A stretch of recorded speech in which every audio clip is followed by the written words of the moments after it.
大家好，在之前的视频中我们有提到过，在历史发展进程中紫砂壶的一个演变的情况。到了20世纪，紫砂艺术进入鼎盛时期，紫砂壶不仅仅是实用的饮茶器具，更是具有鉴赏价值的艺术品。那今天这期视频呢，就和大家来聊一聊紫砂壶的几种类型，以及我们该如何进行挑选购买。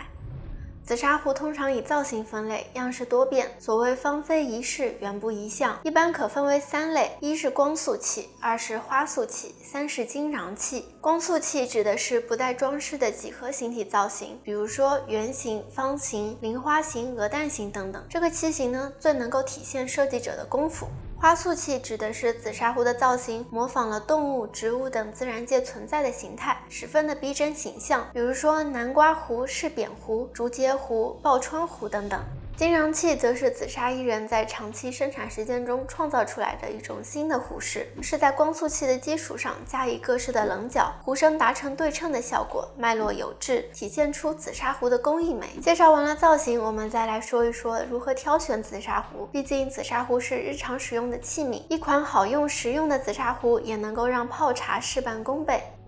一看外观，紫砂壶呢由壶盖、壶身、壶底3部分组成。除此之外呢，还有壶嘴、壶钮、壶把等细节的部分。一把实用的紫砂壶要有好的结构，各部分之间的比例要协调。看一把壶的做工有没有问题，最简单的呢就是看它的壶嘴、壶钮、壶把，它们的最高点有没有在一条直线上。再者是看壶盖闭合的方式。我这边呢有3把壶，分别是压盖、结盖和嵌盖。该如何进行区分呢？压盖指的就是壶盖附压在壶口上，壶口一圈呢有2条棱。结盖从外观上看呢，更像是壶中间被切开了一条缝。嵌盖呢就指的是壶盖整个嵌在壶里面，一眼望去，壶盖和壶身是一体的。仅从这3种壶盖来说呢，结盖和嵌盖往往比压盖要更加的贴合壶身，气密性会更好。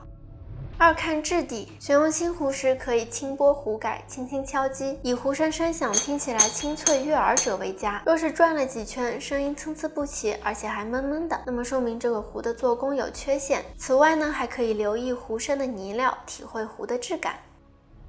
3看气密性，壶盖和壶身的紧密度要好。这里呢也有一个简单的测试方法，壶中注水，以手指压住壶钮上的气孔，然后倾斜壶身，不滴水的话，说明这个壶的气密性足够。若是像石瓢这样的壶型，它的气孔在盖钮的下方，那么就可以试试出水后它的水流会不会挂嘴，也就是平常所说的断水是否干脆。